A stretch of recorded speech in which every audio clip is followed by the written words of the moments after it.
Kierowniku, jakie najczęściej niebezpieczeństwa czyhały na ciebie? Kierowniku, a który kraj był najtańszy? Żeby można było tanio podróżować, zwiedzać świat. Kierowniku, który temat był najtrudniejszy do zrealizowania? Czemu koniec na Liberii?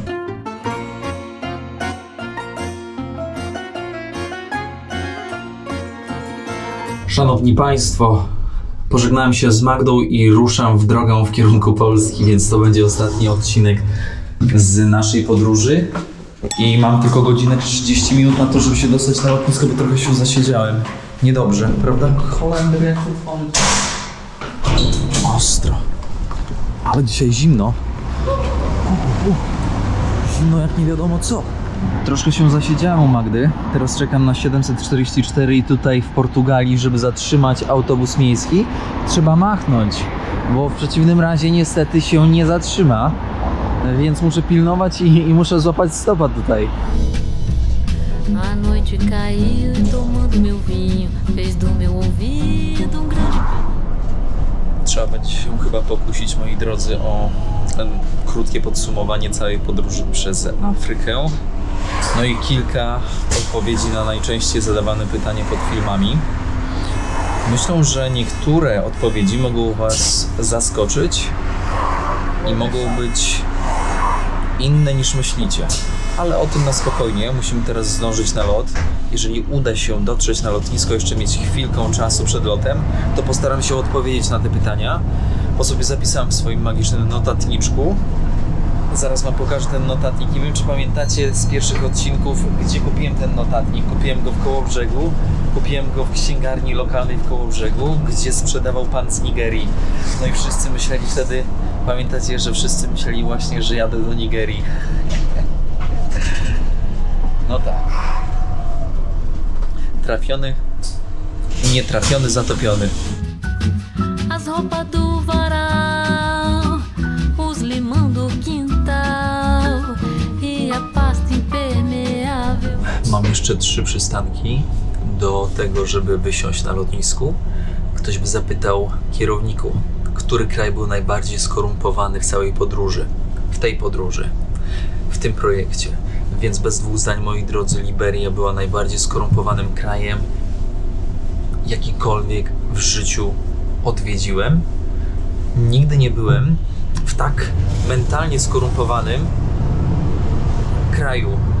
Wyobraźcie sobie, że ja w tym kraju naprawdę zostawiłem tak dużo pieniążków w czarnej, w ciemnej, w szarej strefie, jakby tego nie nazywać, że jestem sam zdziwiony, że aż tyle. Z drugiej jednak strony, gdybym tego nie zrobił, to nie widzielibyśmy rzeczy, które widzieliśmy. Niestety niektórych nawet, pomimo że zostało posmarowane, to nie dało się nagrać. Więc to też ma dwie strony, tak? Dwie strony medalu. W każdym razie Liberia była najbardziej skorumpowana i chyba najbardziej wymagająca. Tak, najbardziej też wymagająca. Bardzo po Liberii byłem już zmęczony bardzo.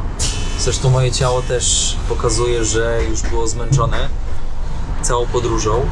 Więc powiem Wam szczerze, że nie polecam jechać do Liberii na pierwszą podróż. Albo na pierwszą podróż do odwiedzenia Afryki. Na pewno Liberia nie jest rekomendowana w 100%. Wizer, 2 godziny obsługi.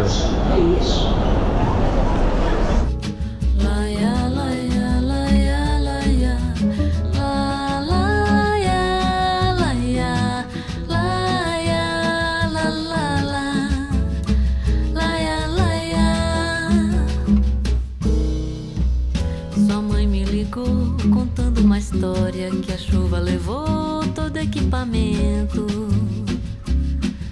Nasz lot do Warszawy trwa przybliżenie 3 godziny i 10 minut. Ja mam na imię Daniel i będę wracał z programu z Natalią, a w pozostałej części kabiny opiekuję się Państwem Aleksandra, Kuba oraz Magda.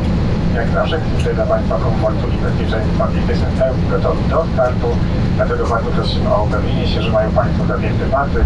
Moi drodzy, witamy w Polsce. Witamy na lotnisku Chopina. I'm a traveling spirit, I've seen many shores, from the West Pacific to the island of... Moi drodzy, małymi kroczkami w stronę domu. Jeszcze się zatrzymamy, odpowiem na wasze pytania, które zadawaliście pod filmami i będziemy kończyć dzisiejszy dzień. Czas na odpoczynek. Jestem tutaj na poczekalni na pociąg miejski z lotniska, bo tutaj połączenie w ogóle na lotnisku Chopina do miasta jest po prostu fenomenalne. Nie jadę tym, bo mam bilet na inny, więc trzeba uważać. Kiedyś jak wróciłem z Maroka, to w takim właśnie dostałem mandat w kolejach mazowieckich, więc nie polecam totalnie.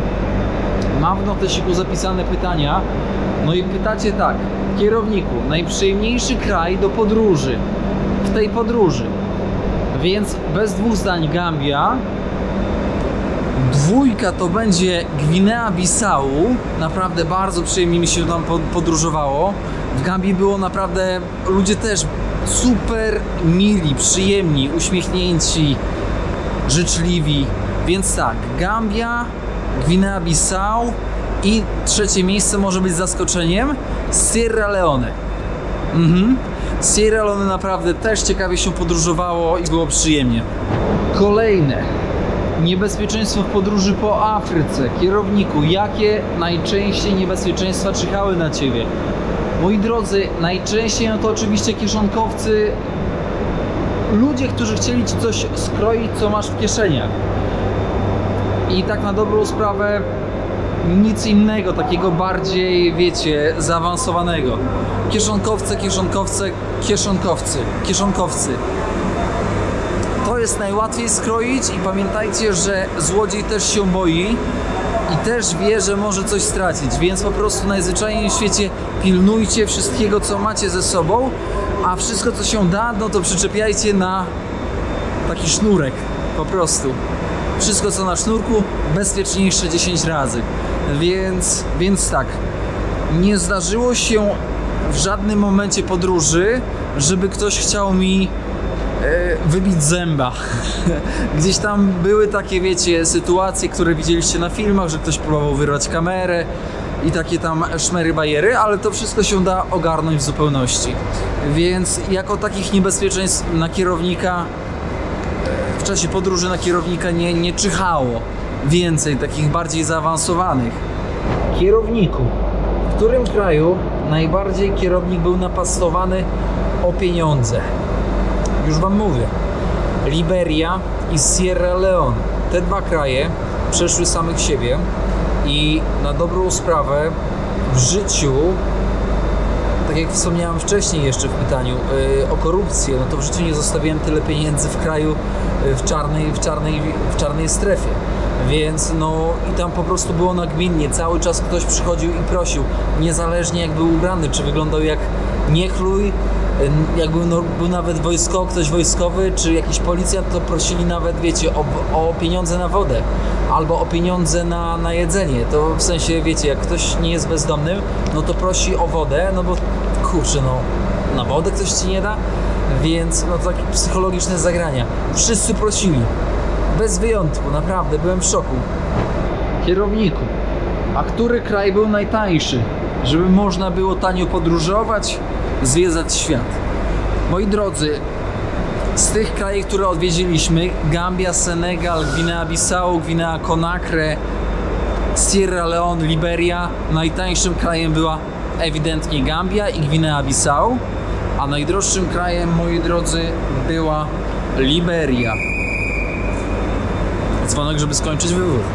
Kiedy mówię najdroższy kraj w odniesieniu do Liberii, to naprawdę te ceny niekiedy były takie jak tutaj w Polsce, a czasem wyższe, ponieważ w Liberii panują dwie waluty.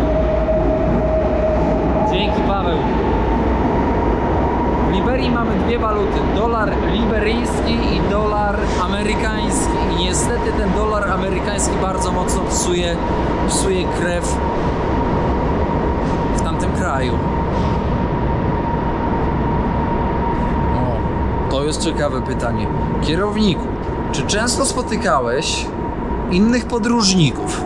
Słuchajcie, w tej podróży mogę policzyć na palcach u jednej dłoni, Ilu podróżników spotkałem? Naprawdę było tak mało, że byłem sam zszokowany. Musicie też wiedzieć, że Afryka Zachodnia nie posiada infrastruktury takiej, jak na przykład moglibyście zauważyć w Azji, w Indiach, czy też na przykład gdzie tam jeszcze, czy na przykład w Gruzji. Nie ma takiej infrastruktury, tam nie ma, kraj nie jest nastawiony na turystę. Tam po prostu są, jak już są w większych miastach, są hotele, które kosztują krocie i na dobrą sprawę, no nikt nie stawia na backpackersów, więc ciężko jest spotkać innego podróżnika, naprawdę ciężko. Gdyby nie couchsurfing, to nie wiem, czy bym spotkał kogokolwiek, bo tak na dobrą sprawę poprzez couchsurfing widziałem, że są inni podróżnicy, więc jak widzicie, nie jest to takie proste. Kolejne pytanie. Kierowniku, czy na malarię jest szczepienie? Oczywiście, że nie ma. Nigdy nie było. Próbowano i próbują wciąż. Słuchajcie, na malarię są tabletki. Malaria to pasożyt. I ten pasożyt dostaje się do krwiobiegu, później przedostaje się do wątroby. Jak już złapiesz malarię, to niestety już masz na całe życie. I można takiego pasożyta zabić tabletkami. Niektórzy mówią, żeby brać tapsy przed wyjazdem i jeszcze, wiecie, profilaktycznie. Kierownik mówi nie. Dlaczego? Ponieważ będąc w Sudanie spotkałem ciekawego lekarza, który powiedział bardzo prostą rzecz. Jeżeli będziesz brać wcześniej przed wyjazdem profilaktycznie, na przykład jakieś tam tapsy na malarię, nie mając jeszcze malarii, i w momencie, kiedy dostaniesz tą malarię, bo tak musimy zaznaczyć, że te tapsy nie chronią w 100%. Pociąg ze stacji Legionowo-Piaski Dzięki. jedzie na tor pierwszy przy peronie pierwszym. Więc Pociąg ze stacji no już, Marzena. Legionowo-Piaski jedzie na tor pierwszy przy peronie pierwszym. dawaj, Marzena, już kończ. Pociąg kończy bieg. Marzena, Prosimy kończ. zachować ostrożność. Mamy 5 typów malarii, jak dobrze pamiętam, i pamiętajcie, że w momencie, kiedy bierzesz wcześniej, komar cię ugryzie, który ma malarię, to na dobrą sprawę wyniki są zafałszowane, ponieważ ciężko jest wykryć, że masz pasożyta we krwi. I w momencie, kiedy nie wykryjesz w laboratorium pod mikroskopem, że masz pasożyta, to lekarz nie wie, czy przepisać ci konkretne leki. Rozumiecie, o co chodzi? Kierowniku, czy często cię oszukiwali? Tak. Niestety Afryka ma to do siebie, moi kochani i moi najdrożsi, że będziesz oszukiwany na każdym kroku. 80% razy będziesz oszukiwany, 20% może nie, a może będą cię oszukiwać, ale na mniejszym poziomie. 80% twojego pobytu to będzie przycinanie grube. Zwłaszcza tutaj w tej Afryce Zachodniej, naprawdę, oni po prostu oszaleli. Paweł jedzie, ale zasuwa. Kierowniku, a czy namiot się przydał? Moi drodzy, bez namiotu nie byłoby tej podróży, jak zauważyliście na wszystkich odcinkach. Namiot to podstawa.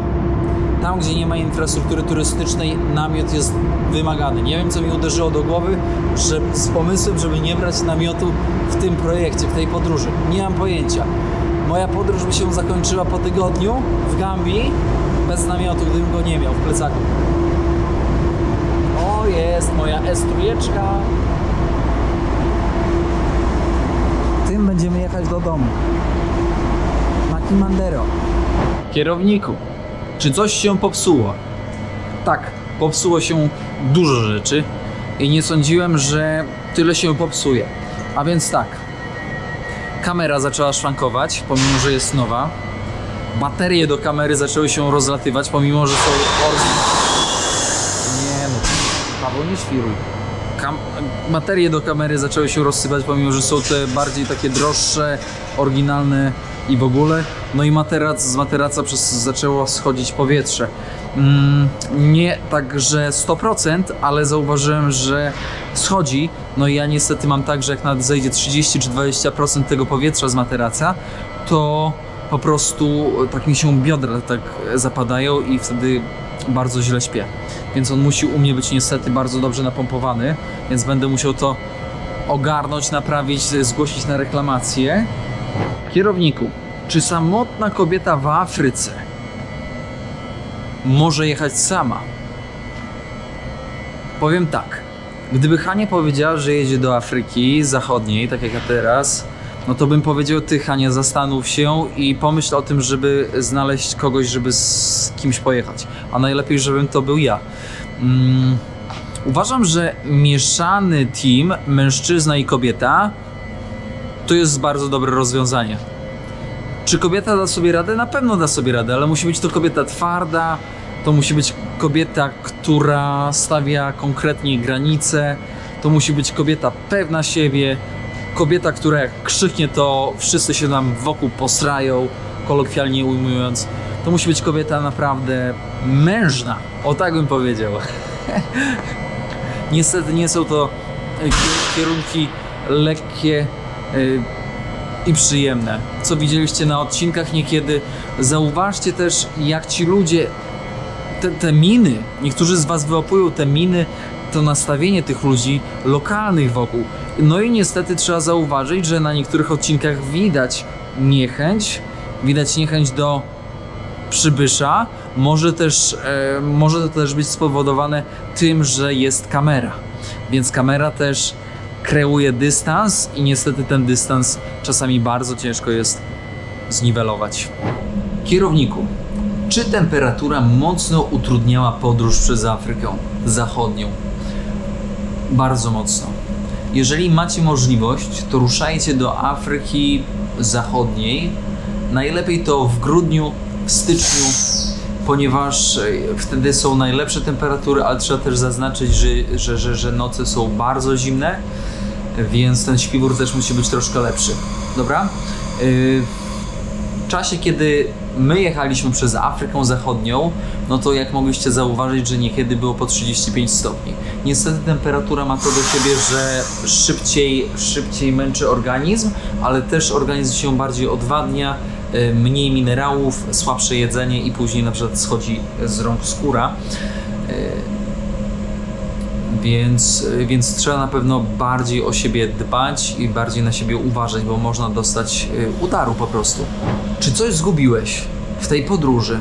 Tak, zgubiłem, moi drodzy. Kto oglądał uważnie odcinki, to wie, że zgubiłem łyżkę w lokalnej restauracji jedząc. Po prostu tak się zakręciłem, że zostawiłem na talerzu.